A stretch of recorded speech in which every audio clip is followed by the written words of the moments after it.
पिबति।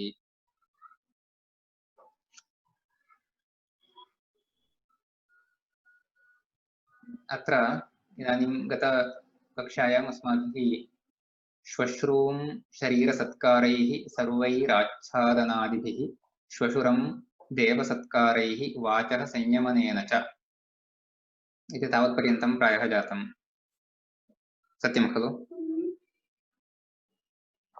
आं महोदय।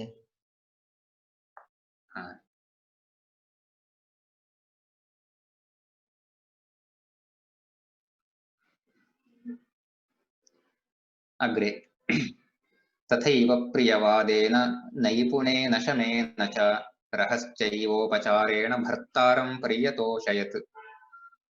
इदानीम् एषा कथं इदानीं पूर्वस्मिन् श्लोके किम् उक्तं? श्वश्रूं श्वशुरं च कथं सा सेवितवती, उपचरितवती, शुश्रूषितवती इति तत्र पूर्वस्मिन् श्लोके उक्तम्। अस्मिन् श्लोके इदानीं भर्तुः इत्युक्ते पत्युः सेवां सा कथं कृतवती इति उच्यते, अथवा पतिं सा कथं सन्तोषितवती इति। प्रियवादेन तथैव प्रियवादेन नैपुणेन शमेन च रहश्चैव उपचारेण भर्तारं पर्यतोषयत्। प्रियवादेन, प्रिय वादः इत्युक्ते वार्तालापः इत्यर्थः। प्रियं वार्तालापं कृत्वा नैपुणेन, नैपुणम् इत्युक्ते कौशलं, कार्येषु कौशलं, तद्वारा इत्युक्ते यत् कस्मिन्नपि कार्ये यत् कौशलं तस्याः आसीत् तेन कौशलेन शमेन, शमः इत्युक्ते समाधानं शान्तिः इत्यर्थः। इत्युक्ते व्यवहारेषु सा शान्तिम् आनयति स्म, समाधानम् आनयति स्म, समाधानेन शान्त्या च व्यवहरति स्म इति तेन द्वारा एकान् रहश्चैव उपचारेण, रहः इत्युक्ते प्रैवेसी इत्यर्थः। रहः इत्युक्ते रहः उपचारः इत्युक्ते रहसि क्रियमाणः उपचारः इति, इत्युक्ते एकान्तसेवा इति तत्र व्याख्याने दत्तम्। इत्युक्ते पत्ये शरीरसुखं दत्वा इति तात्पर्यम्। एवञ्च एतेन रहः उपचारेण भर्तारं सा पर्यतोषयत्, भर्तारं सा सन्तोषितवती, परितोषितवती। परितोषयति इति अत्र क्रियापदं, पर्यतोषयत् इति रहः इति अत्र रहस्यति सकारान्त नपुंसकलिङ्गशब्दः। एवञ्च एतैः प्रकारैः अथवा एतैः कार्यैः सा पतिम् अपि सन्तोषितवती। एवं तत्राश्रमे तेषां तदा निवसतां सतां कालस्तपस्यतां कश्चित् अपक्रामत भारत। भारत इति तत्र भरतवंशीयः इत्यर्थः। भरतवंशे जातः भारतः इति। अत्र कमुद्दिश्य? एतत् युधिष्ठिरमुद्दिश्य खलु? सत्यं, युधिष्ठिरम् उद्दिश्य भारत इति शब्दस्य प्रयोगं कुर्वन् अस्ति। अत्र भगवद्गीतायामपि भारत इति शब्दस्य प्रयोगः तत्र तत्र भवति। अर्जुनमुद्दिश्य कृष्णः भारत इति सम्बोधनं करोति। भरतश्रेष्ठः इति, इत्युक्ते भरतवंशे जातेषु श्रेष्ठः इत्यर्थः भारतः इत्युक्ते। एवं तत्र आश्रमे तेषां तदा निवसतां सतां, सतां तेषां, सन्तः इत्युक्ते सज्जनाः, सत् इति शब्दः सन् सन्तौ सन्तः, तेषां सतां, सतां तेषाम् आश्रमे निवसताम्, आश्रमवासिनां तेषां कश्चित् कालः पक्रामत, पुनः ते किं कृतवन्तः, किं कुर्वन्तः आसन्? तपस्यतां, ते तपस्यन्तः आसन्। एवं तपस्यन्तः, आश्रमे निवसन्तः ये सन्तः इत्युक्ते द्युमत्सेनः अपि च अन्ये द्युमत्सेनः तस्य पत्नी सत्यवान्, तथैव इदानीं सावित्री अपि। एतेषां सर्वेषां तत्र वासं कुर्वतां तपः आचरतां तेषां कश्चित् कालः अपाक्रामत। इत्युक्ते कश्चित् कालः अतीतः इत्यर्थः। अपाक्रामत इति अपक्रामते इति क्रियापदम्। अप इत्युपसर्गः, क्रामते इति आत्मनेपदीरूपमस्ति। अपक्रामते इति लट्लकारे प्रथमपुरुषे एकवचनं, तस्य लङ्लकारे प्रथमपुरुषे एकवचनम् अपाक्रामत इति। इत्युक्ते कश्चन कालः अतीतः इत्यर्थः।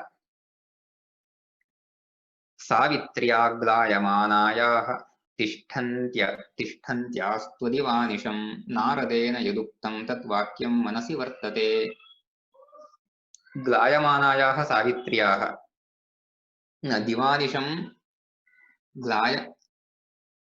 ग्लायमानायाः तिष्ठन्त्याः सावित्र्याः। ग्लायमाना इत्युक्ते ग्लायते इति क्रियापदं। वस्तुतः ग्लायति इति क्रियापदं पाणिनीय तत्र पाणिनीया पद्धतिः या अस्ति, पाणिनीयः मार्गः यः अस्ति, तत्र तु ग्लायति इति परस्मैपदिरूपमेव अस्ति। अत्र ग्लायते इति आत्मनेपदिरूपं स्वीकृतम्, आर्षप्रयोगः एषः। एवञ्च ग्लायमानाया, तत्र ग्लायते इत्यस्य शानुच् प्रत्ययान्तं ग्लायमाना इति भवति स्त्रीलिङ्गे। एवञ्च ग्लायमानायाः तस्याः दिवानिशं ग्लायमानायाः तिष्ठन्त्याः इति, इत्युक्ते चिन्तां कुर्वती एव सा तिष्ठति स्म इति तात्पर्यम्। तस्य तादृश्याः सावित्र्याः नारदेन यदुक्तं तद्वाक्यं मनसि वर्तते। सर्वदापि नारदेन उक्तं वाक्यं तस्याः मनसि सर्वदा वर्तते स्म, सर्वदा भवति स्म। इत्युक्ते इतोपि एकमेव वर्षं तस्य आयुः अवशिष्टमस्ति, एकेन वर्षेण तस्य आयुः समाप्तं भवति। इत्युक्ते इतः परम् एकं वर्षमेव जीवति सः इति नारदेन यदुक्तं वाक्यं तत् सा सर्वदा चिन्तयति स्म इति। अत्र 95,200तमः अध्यायः समाप्तः।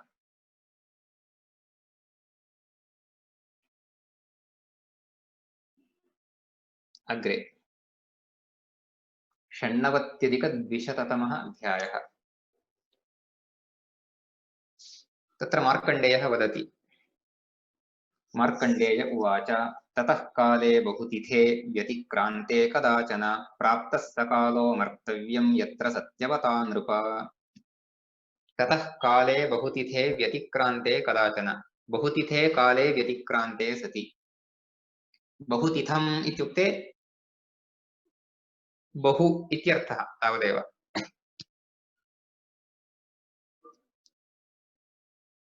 तत्र महान् कालः इत्यर्थः तावदेव।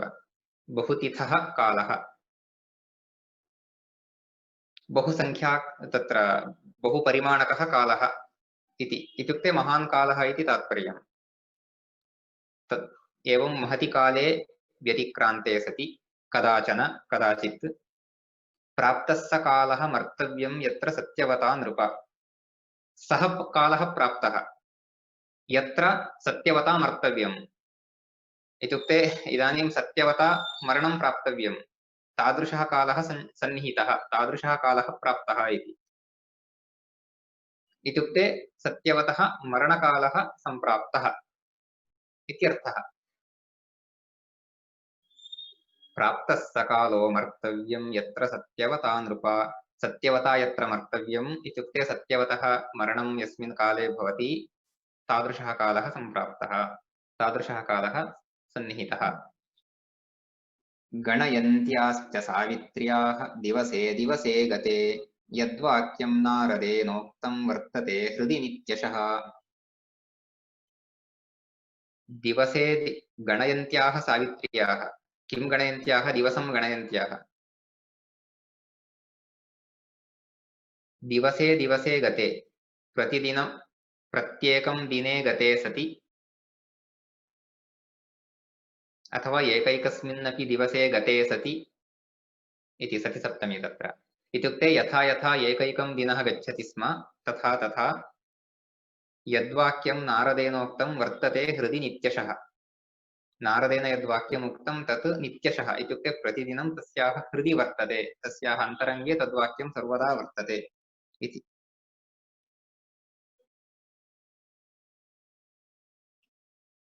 चतुर्थेह निमर्तव्यमिति सञ्चिन्त्य भाविनी व्रतं त्रिरात्रमुद्दिश्य दिवारात्रं स्थिताभवत् इतः परं केवलं 4 एव दिनानि अवशिष्टानि सन्ति इतः परं चतुर्थे दिने तस्य मरणं भविष्यति चतुर्थे अहनि अहनि इत्युक्ते दिवसे इति अहन् शब्दः तत्र अहः अहनि अहानि अहनि इति अत्र सप्तम्याम् एकवचनं चतुर्थे अहनि इत्युक्ते इतः परं चतुर्थे दिवसे इतः अग्रे चतुर्थे दिवसे मर्तव्यं तेन सत्यवता मर्तव्यं सः मरणं प्राप्स्यति इति सञ्चिन्त्य भाविनी भाविनी इत्युक्ते पवित्रा इत्यर्थः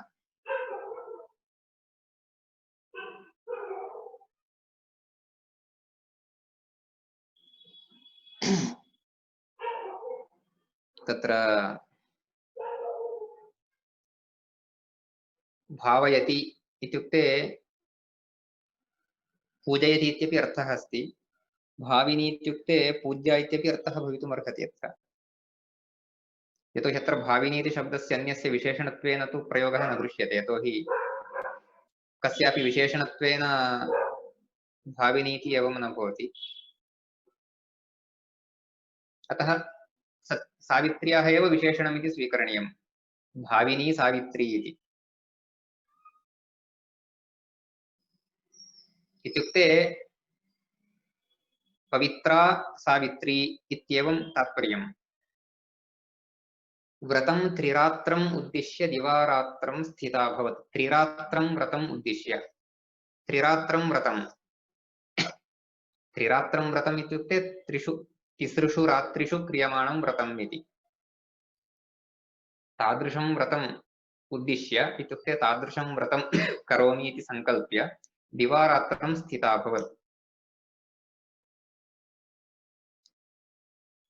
दिवारात्रम् इत्युक्ते दिने रात्रौ च दिवा च रात्रिश्च दिवारात्रम् इति इत्युक्ते दिने रात्रौ च स्थिता अभवत् कुत्र स्थिता तस्मिन् व्रते स्थिता इति यत् व्रतं त्रिरात्रम् इति यद् व्रतम् उद्दिश्य यद् व्रतं सा आरब्धवती तस्मिन् व्रते सा दिने रात्रौ च स्थितवती इत्युक्ते दिने रात्रौ च तस्य व्रतस्य पालनं कृतवती इति तात्पर्यम्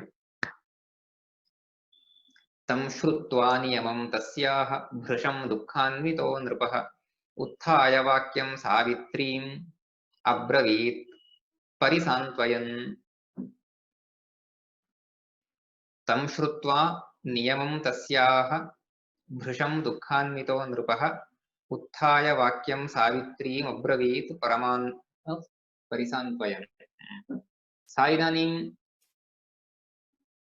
अतीव सा इदानीं व्रतं पालयन्ती अस्ति इत्युक्ते कठिनं व्रतं पालयन्ती अस्ति एषा एवं कठिनं व्रतं पालयति इति एतत् अन्येषाम् इष्टं न भवति यतोहि अन्ये सर्वे चिन्तयन्ति एषा तु राजकुमारी अस्ति अतीव सुखेन एतावत्पर्यन्तं जीवितवती अतः एषा एतादृशं व्रतं पालयति इत्येतत् तस्याः अतीव कष्टाय भवति इति अन्ये सर्वे चिन्तयन्ति अतः यदा एषा एतादृशं कठिनं व्रतं पालयन्ती आसीत् तदा अन्येषां सर्वेषां दुःखं सञ्जातम् तं श्रुत्वा नियमं तस्याः तं नियमं श्रुत्वा इत्युक्ते तया पाल्यमानं व्रतं दृष्ट्वा अथवा तया व्रतं पाल्यमानं दृष्ट्वा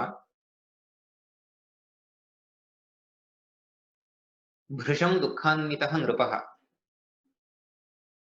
नृपः इत्यत्र द्युमत्सेनः सत्यवान् न सत्यवतः पिता द्युमत्सेनः भृशं दुःखान्वितः अत्यन्तं दुःखान्वितः अतीव दुःखेन युक्तः अतीव दुःखेन आवृतः उत्थाय वाक्यं सावित्रीम् अब्रवीत् परिसान्त्वयन् सावित्रीम् उत्थाय सावित्रीं परिसान्त्वयन् इदं वाक्यम् अब्रवीत् इति सावित्र्याः सान्त्वनं कुर्वन् सावित्रीं सान्त्वयन् इदं वाक्यम् अब्रवीत् इदं वाक्यम् उक्तवान् द्युमत्सेनः वदति अतितीव्रोऽयमारम्भः त्वयारब्धो नृपात्मजे तिसृणां वसतीनां हि स्थानं परमदुश्चरम्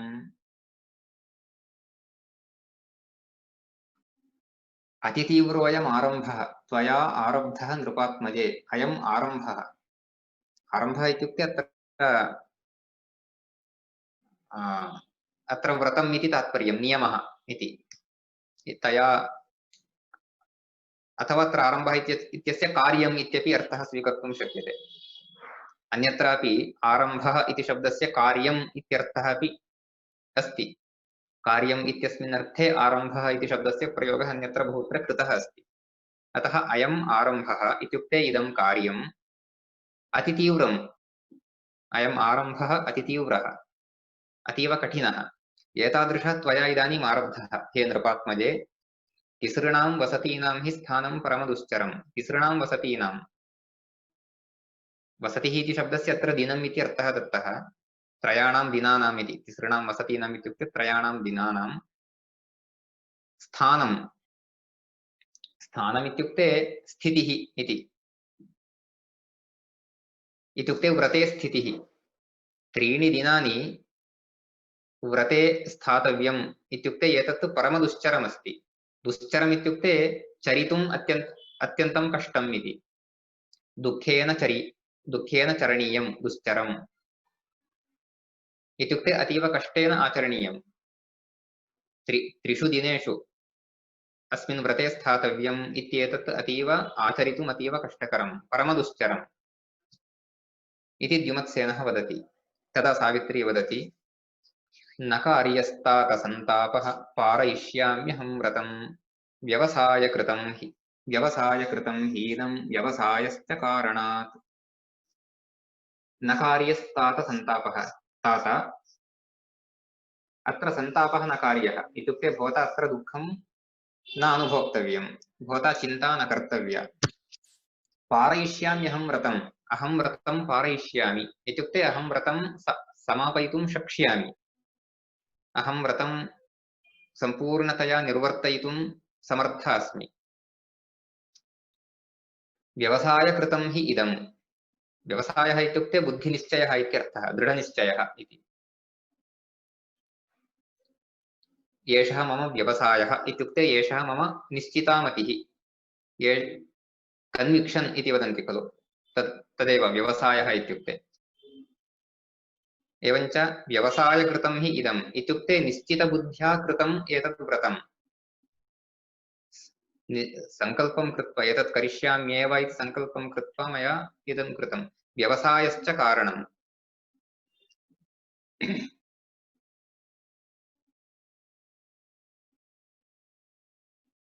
इत्युक्ते पुनः तदेव एतस्य व्रतस्य आरम्भे एतद् व्रतम् अहम् आरब्धवती इत्यत्र व्यवसायः एव कारणम् इति इत्युक्ते मम दृढसङ्कल्पः एव कारणं तेन कारणेन एतद् व्रतम् अहं समापयितुं शक्ष्यामि समापयितुं प्रभवामि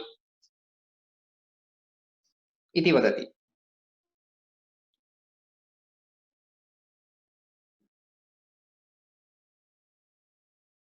द्युमत्सेन उवाच इदानीं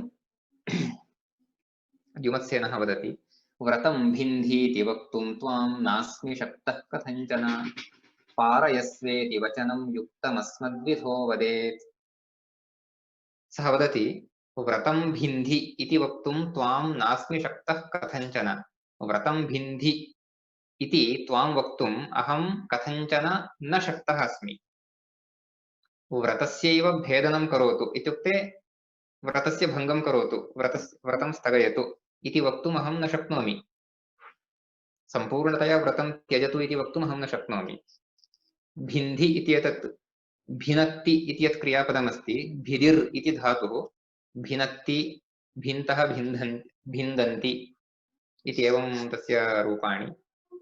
तस्य लोट्लकारे मध्यमपुरुषे एकवचने भिन्धि इति। इत्युक्ते तस्य भङ्गं करोतु, भेदनं करोतु इत्यर्थः। एवं व्रतस्य भेदनं करोतु इति त्वां वक्तुम् अहं न शक्नोमि, किन्तु अहं किं वदामि, पारयस्व।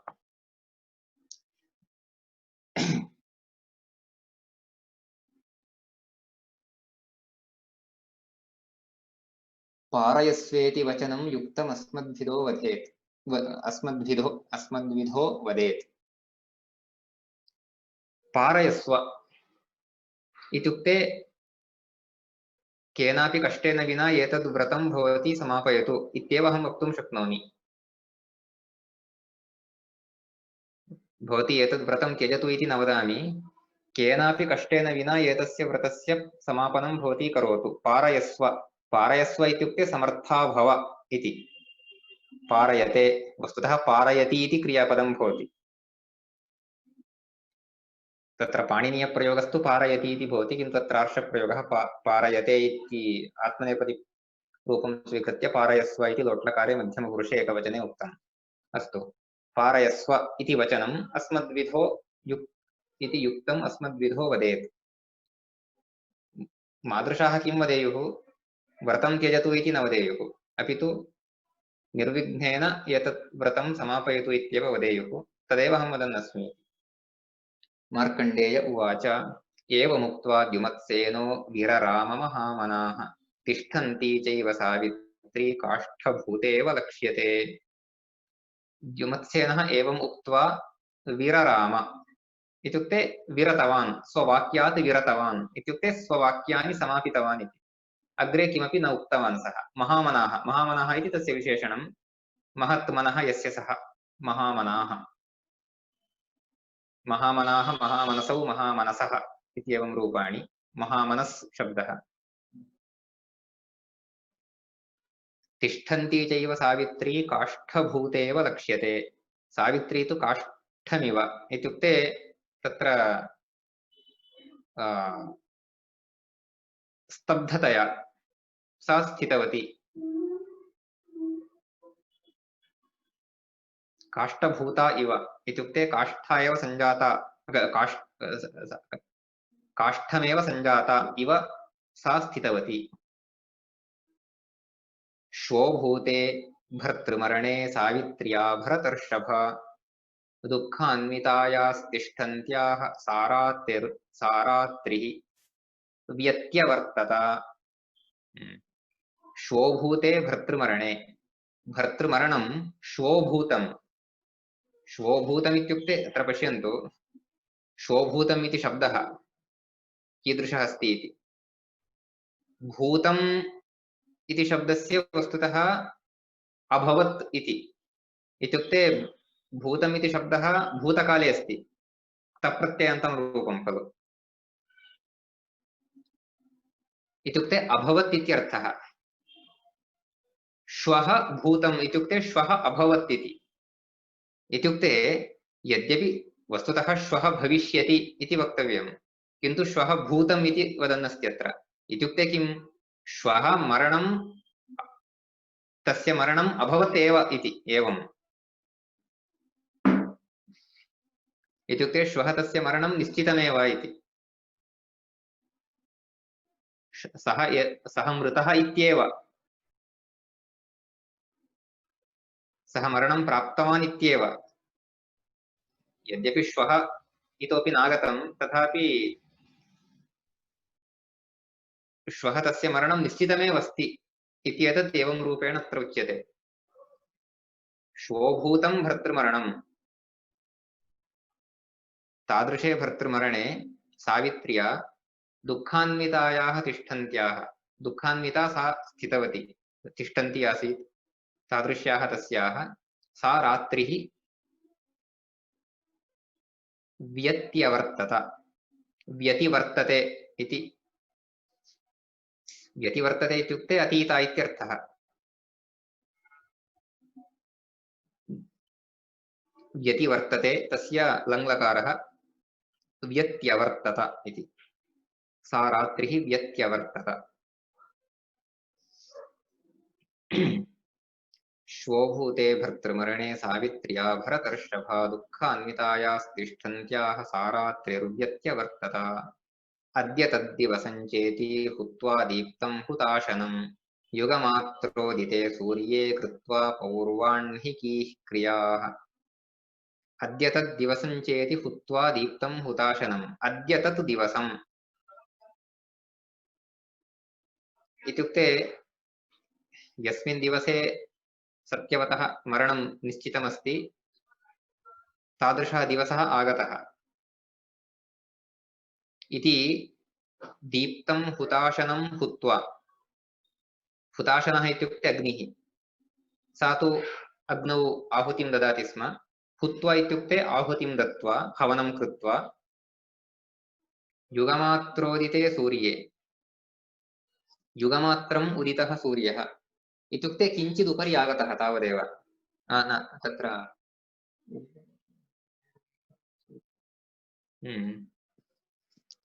तत्र युगम् इति कश्चन परिमाणः। यथा इदानीं वयं फूट् मीटर् इत्यादिकं वदामः, तथा युगम् इति कश्चन परिमाणविशेषः। इत्युक्ते तावदुपरि आगतवान् अस्ति सूर्यः इति। इत्युक्ते इतोपि मध्याह्नकालः न सञ्जातः, पूर्वाह्नकालः प्रचलति। कदाचित् प्रातः 9 अथवा 10 स्यात्। तस्मिन् समये पौर्वाह्निकीः क्रियाः कृत्वा,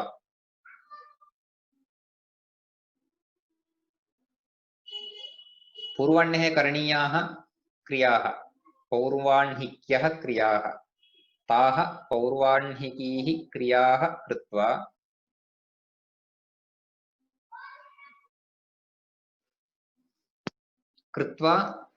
हुताशनम् अग्रे अन्वयः भवति। तत्र इतोपि अन्वयः पूर्णतया अस्मिन् श्लोके न जातः, अग्रे अन्वयः। ततः सर्वान् द्विजान् वृद्धान् श्वश्रूं श्वशुरमेव च अभिवाद्यानुपूर्व्येण प्राञ्जलिर्नियता स्थिता।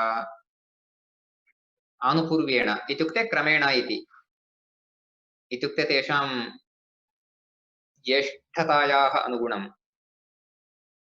यः ज्येष्ठः तमादौ, ततः परं तस्माद् यः कनीयान् तं तत्पश्चात्, तस्मादपि यः कनीयान् तं ततोपि पश्चात् इत्येवं रीत्या क्रमेण ज्येष्ठतायाः आनुपूर्व्येण अभिवाद्य नमस्कृत्य कान् कान् द्विजान् वृद्धान् श्वश्रूं श्वशुरम् इत्येतान् सर्वान् नमस्कृत्य प्राञ्जलिर्नियता स्थिता। नियता इत्युक्ते नियमेन युक्ता इत्यर्थः। नियमेन युक्ता सती प्राञ्जलिः इत्युक्ते हस्तयोः अञ्जलिं कृत्वा स्थितवती। अवैधव्याशिषस्ते तु सावित्र्यर्थं हिताः शुभाः ऊचुस्तपस्विनः सर्वे तपोवननिवासिनः। अवैधव्याशिषस्ते तु, अवैधव्य आशिषः। किम् आशिषं ते दत्तवन्तः, काम् आशिषं दत्तवन्तः इति चेत् अवैधव्यस्य आशिषं दत्तवन्तः। इत्युक्ते भवत्याः अवैधव्यं भवतु इति। इत्युक्ते भवती कदापि विधवा मा भवतु इति। सर्वदापि भवत्याः अवैधव्यम् एव भवतु इति अवैधव्यस्य आशिषं तस्यै दत्वा शुभाः हिताः आशिषः ऊचुः। ऊचुः इत्युक्ते उक्तवन्तः। उवाच ऊचतुः ऊचुः वक्ति इत्यस्य लिट्लकारे बहुवचने रूपम्। सर्वे तपस्विनः तपोवननिवासिनः। के आशीर्वादम् उक्तवन्तः, आशीर्वचनं ते के उक्तवन्तः, तत्र विद्यमानाः तपोवननिवासिनः सर्वे तपस्विनः। तव वैधव्यं कदापि मा भवतु इति ते आशीर्वादं कृतवन्तः इति। अनन्तरम् एवमस्त्विति सावित्री ध्यानयोगपरायणा मनसा ता गिरः सर्वाः प्रत्यगृह्णाति तपस्विनाम्। एवमस्तु इति सावित्री ध्यानयोगपरायणा। ध्यानयोगे स्थित्वा इत्युक्ते ध्यानं कुर्वति मनसा ताः गिरः सर्वाः गिरः केषां तपस्विनां ताः सर्वाः गिरः इत्युक्ते तपस्विनां तानि सर्वाणि वाक्यानि प्रत्यगृह्णात् प्रतिगृहीतवती इत्युक्ते तस्याः तेषां वाक्यं सा स्वीकृतवती इति इत्युक्ते अस्तु यथा भवद्भिः उक्तं तथैव भवतु इति यतोहि सापि तदेव इच्छति सत्यवतः मरणं मा भवतु इत्येव सा इच्छति अतः भवद्भिः यथा उक्तं तथैव भवतु इति सा स्वीकृतवती तेषां वचनं स्वीकृतवती तं कालं तं मुहूर्तं च प्रतीक्षन्ती नृपात्मजा यथोक्तं नारदवचश्चिन्तयन्ती सुदुःखिता तं कालं तं मुहूर्तं च प्रतीक्षन्ती नृपात्मजा सावित्री तं कालं यस्मिन् काले सत्यवतः मरणं भविष्यति इति नारदेन उक्तं तं कालं तं मुहूर्तं च प्रतीक्षन्ती वस्तुतः प्रतीक्षमाणा इति पाणिनीयप्रयोगः अत्र आर्षप्रयोगः अस्ति प्रतीक्षते इति आत्मनेपदीप्रयोगः वस्तुतः तत्र प्रश्नेपदीप्रयोगः कृतः अतः अस्माभिः प्रयोगः करणीयः चेत् प्रतीक्षमाणा इति वक्तव्यम् तं कालं तं मुहूर्तं च प्रतीक्षन्ती नृपात्मजा यथोक्तं नारदवचश्चिन्तयन्ती सुदुःखिता यथोक्तं नारदवचः इत्युक्ते नारदेन यद्वचः उक्तं नारदेन यथा उक्तं तानि वाक्यानि चिन्तयन्ती एव सुदुःखिता अतीव दुःखेन अन्विता दुःखेन युक्ता सा स्थितवती ततस्तु श्वशुरावोच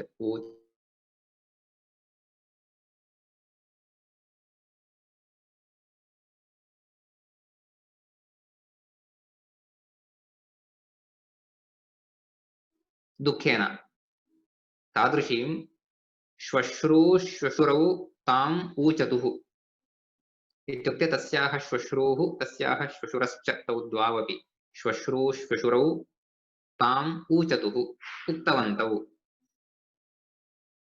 एकान्तमास्थितां तां वाक्यं प्रीत्या भरतसत्तम प्रीत्या एतद्वाक्यं ताम् उक्तवन्तौ श्वश्रूश्वशुरौ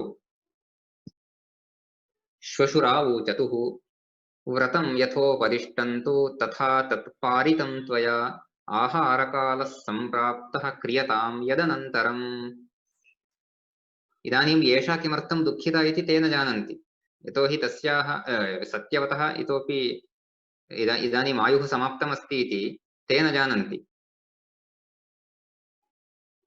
किन्तु सावित्री जानाति स्वतः सत्यवानपि न जानाति अतः सावित्री किमर्थम् एवं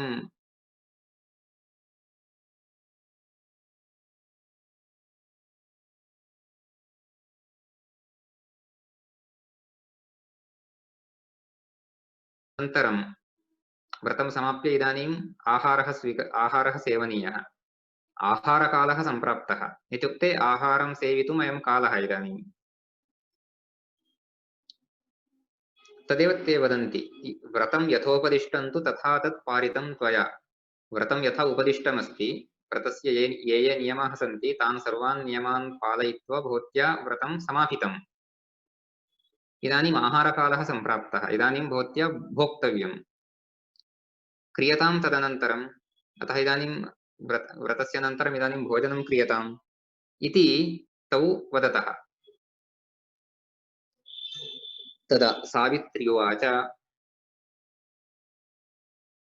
अस्तं गते मयादित्ये भोक्तव्यं कृतकामया एष मे हृदि सङ्कल्पः समयश्च कृतो मया आदित्ये अस्तङ्गते सति मया भोक्तव्यम् अस्तङ्गते मयादित्ये भोक्तव्यं कृतकामया मया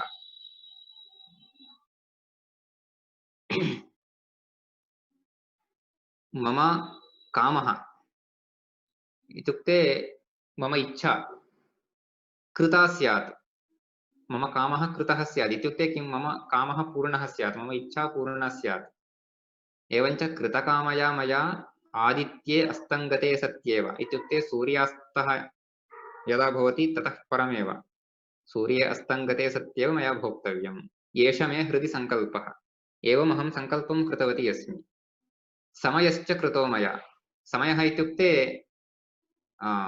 कण्डीशन् इत्यर्थः अथवा प्रतिज्ञा इत्यपि वक्तुं शक्यते अत्र प्रकृते एवं मया प्रतिज्ञा कृता इति वस्तुतः समयः इति शब्दस्य कण्डीशन् इत्यर्थः अथवा एग्रीमेण्ट् इत्यपि अर्थः अस्ति अत्र एतया एवं सङ्कल्पः कृतः एवं निश्चयः कृतः मार्कण्डेय उवाच एवं सम्भाषमाणायाः सावित्र्याः भोजनं प्रति स्कन्धे परशुमादाय सत्यवान् प्रस्थितो वनम् सत्यवान् किमपि न जानाति इदानीम् अद्यैव मम मरणं भविष्यति इति सत्यवान् न जानाति अतः सावित्री तत्र श्वश्रूश्वशुराभ्यां सह सम्भाषमाणा अस्ति तस्य तत्र श्वश्रूश्वशुरौ तां बोधयतः इदानीं भोजनं करोतु इति सा इदानीं न अनन्तरं करिष्यामि इति वदन्ती अस्ति एवं यदा तेषां प्रचलति स्म तत्र तदा सत्यवान् किमपि तत्र अद्य तस्य मरणं भविष्यति इति अज्ञात्वा अजानन् सः स्कन्धे परशुमाधाय आदाय आददाति इति क्रियापदं परशुं स्कन्धे आदाय इत्युक्ते स्वीकृत्य इत्यर्थः परशुं स्कन्धे स्वीकृत्य इत्युक्ते परशुं स्वीकृत्य स्कन्धे संस्थाप्य इति सत्यवान् प्रस्थितो वनं सत्यवान् वनं प्रति प्रस्थितः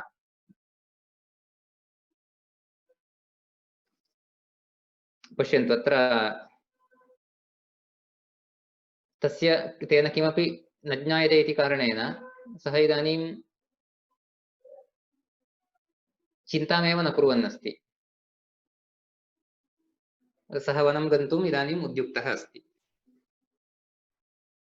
सावित्री त्वाह भर्तारं नैकस्त्वं गन्तुमर्हसि सह त्वया गमिष्यामि न हि त्वां हातुमुत्सहे सावित्री त्वाह भर्तारं सावित्री भर्तारम् उक्तवती नैकस्त्वं गन्तुमर्हसि त्वम् एकः न गन्तुमर्हसि न एकः त्वं गन्तुमर्हसि भवान् एकाकी गन्तुं न अर्हसि सह त्वया गमिष्यामि अहमपि त्वया सह गमिष्यामि न हि त्वां हातुमुत्सहे त्वां हातुं न उत्सहे तां त्यक्तुं न इच्छामि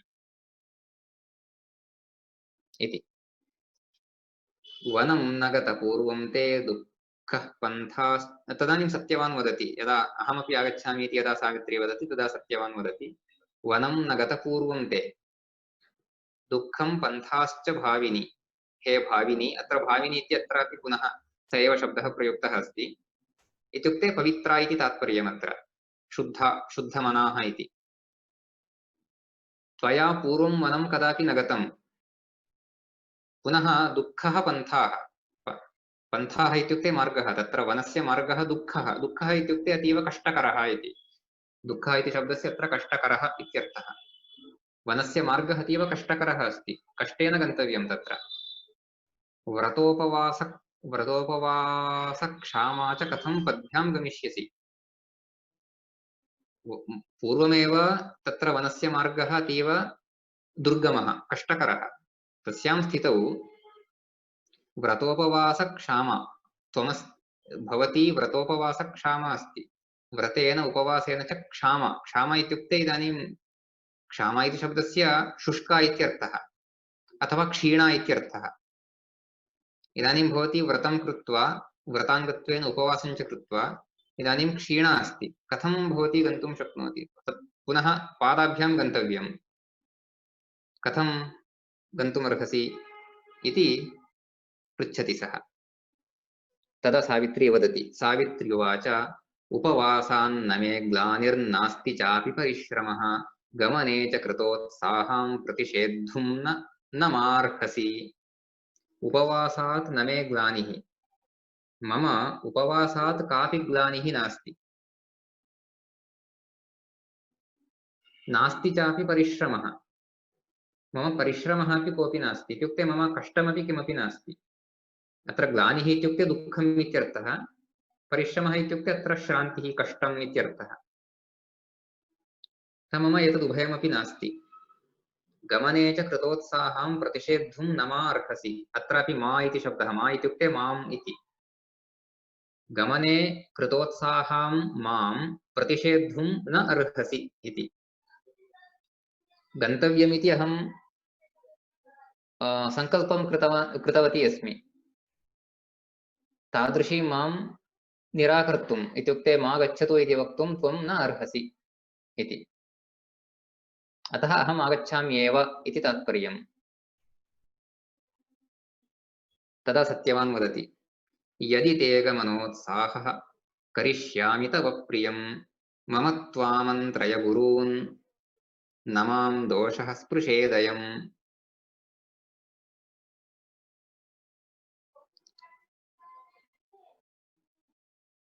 यदि ते गमनोत्साहः करिष्यामि तव प्रियम्। अस्तु, यदि भवत्याः अपि वनं गन्तुम् उत्साहः अस्ति चेत् तव प्रियं करिष्यामि इत्युक्ते त्वामपि अहं वनं प्रति नेष्यामि। मम तु आमन्त्रय गुरून्, मम गुरून् आमन्त्रय। आमन्त्रयति इत्युक्ते अत्र पृच्छति इति, अनुमतिं पृच्छतु इति।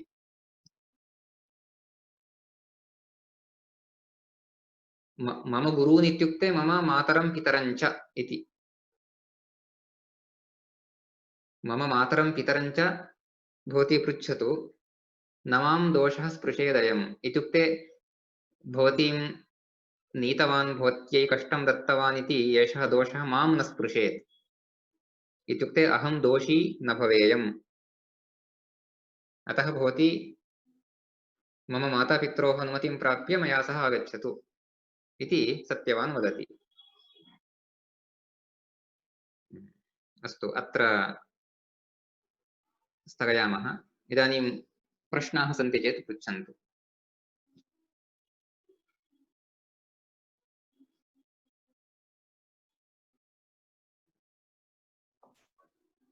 Okay, any doubts, anybody?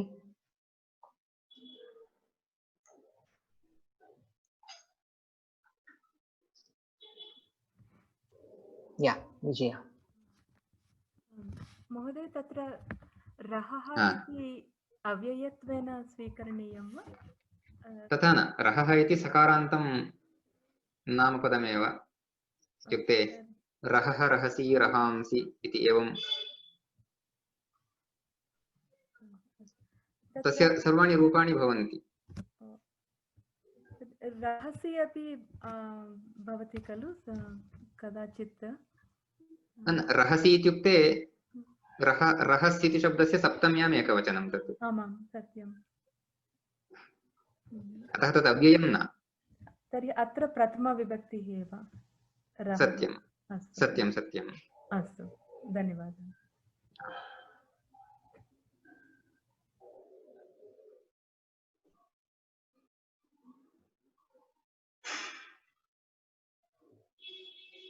Anyone else?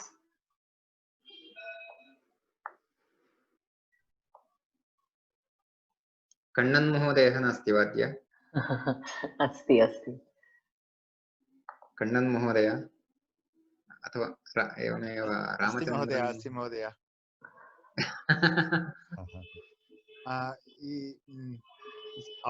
अपक्रामते आम् आम्, पदस्य अर्थम् अपक्रामते इत्युक्ते अतीतं भवति इति, पास् भवति इति। एवम् अतीतम्। आम्, कालः अतीतः भवति, कालः अपक्रामते, कालः अत्येति।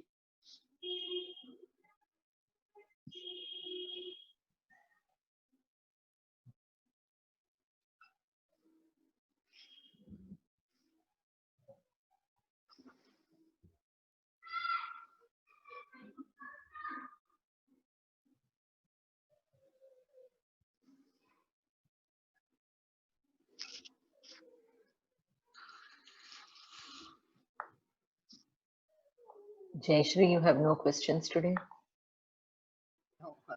जयश्री भगिनी। शङ्का नास्ति महोदय. One more thing, this the kashtam is one तस्य पदस्य अर्थं किम्? काष्ठम् इत्युक्ते तत्र वृक्षस्य खण्डः दारु इति, दारु इत्यपि अन्यदेकं पदमस्ति, Good. वृक्षस्य खण्डः। So she stood still. I think that is how it means. Kashtam in Malayalam, it has got a little different connotation, like it is a excreta. That's one meaning in Malayalam. Oh. न अत्र काष्ठम् इत्युक्ते तत्र अग्नेः ज्वालनार्थम् उपयोगं कुर्वन्ति खलु वृक्षस्य खण्डः। Wooden piece. तदेव काष्ठम् अस्ति। For Munihi they say kashta maunam. Yeah. Okay. So he's like standstill type. Wooden. In Sanskrit, it doesn't have that meaning. Like in Malayalam, some of them are common in Malayalam and Sanskrit. Actually, in Malayalam, so many Sanskrit words have different meaning. Yes. This is one connotation. In Malayalam, it means excreta is one meaning. So no, here it does not have that meaning. Then one more thing, this parayati parayishyati, is it the same thing as you have that we have a vratam, ekadashi vratam, and next day you say it's paranam. It's the same thing, parisamapti. एवं सत्यं तदेव सत्यं। वस्तुतः पारयति इति तत् क्रियापदस्य मूलं पारयति इत्युक्ते समर्थः अस्ति इति। अहं वस्तुतः संस्कृते पारयति इति शब्दस्य अन्यत्रापि प्रयोगः कर्तुं शक्यते। अहं पादाभ्यां गन्तुं पारयामि, तावद्दूरम् अहं पादाभ्यामेव गन्तुं पारयामि, एतत् कार्यम् अद्य समापयितुं पारयामि इति एवं सर्वत्रापि प्रयोगः कर्तुं शक्यते। ततः आगतं व्रतसम्बद्धं किञ्चित् विशेषतया इत्युक्ते तत्रापि व्रतस्य परिसमाप्तिः परिसमापनम् इत्येव तात्पर्यं तत्रापि।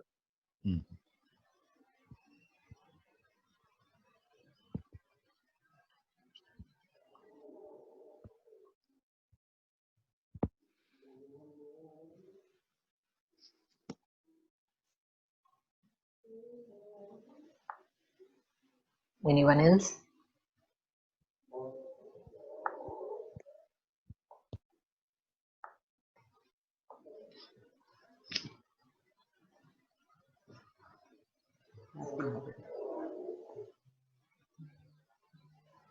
शङ्का नास्ति।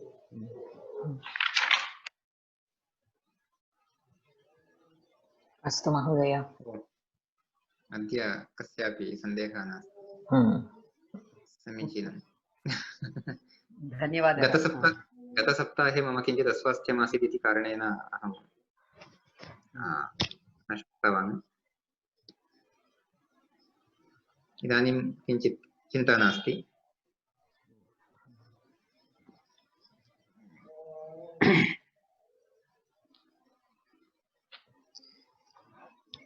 अत्र इदानीं यद् विवरणं मया उच्यते तत् पर्याप्तमिति भाति खलु? इत्युक्ते तत्र क्रियापदानाम् अथवा समस्तपदानि तथा अधिकानि न सन्ति अत्र। कदाचित् मध्ये मध्ये समस्तपदानि आगच्छन्ति, किन्तु अहम् अधिकं विवरणं कुत्रापि न कृतवान्। इत्युक्ते सर्वेषां विग्रहवाक्यं न उक्तवान्। तद् वक्तव्यम् इति भवन्तः वदन्ति चेत् अग्रिमकक्षायां तदपि वदामि। कृपया वदतु प्लीज। कृपया वदतु। One more doubt. Giraha, what is the meaning? गिरः इत्युक्ते वाक्यानि इति अथवा वचनानि इति। वचन। तत्र गिर् इति शब्दः रेफान्तशब्दः अस्ति, सः गिर् इति। गीः इति प्रथमाविभक्तौ एकवचनं। गीः गिरौ गिरः। गीर्वाणी they say, no, for Saraswati. गीर्वाणी, गिरां वाणी गीर्वा। तत्र वस्तुतः गीः इति शब्दस्य वाणी इत्येव अर्थः।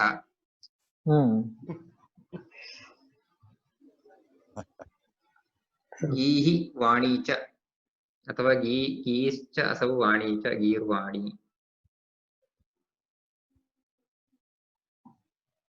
ओके, धन्यवादः।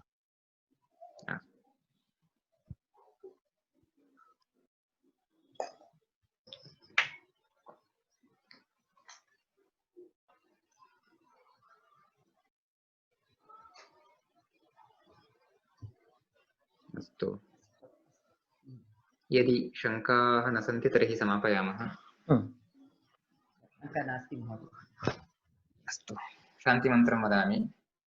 सर्वे भवन्तु सुखिनः, सर्वे सन्तु निरामयाः, सर्वे भद्राणि पश्यन्तु, मा कश्चित् दुःखभाग् भवेत्। ॐ शान्तिः शान्तिः शान्तिः। शुभरात्रिः सर्वेभ्यः। शुभरात्रि महोदय। धन्यवादः महोदय। धन्यवादः। शुभरात्रि। धन्यवादः।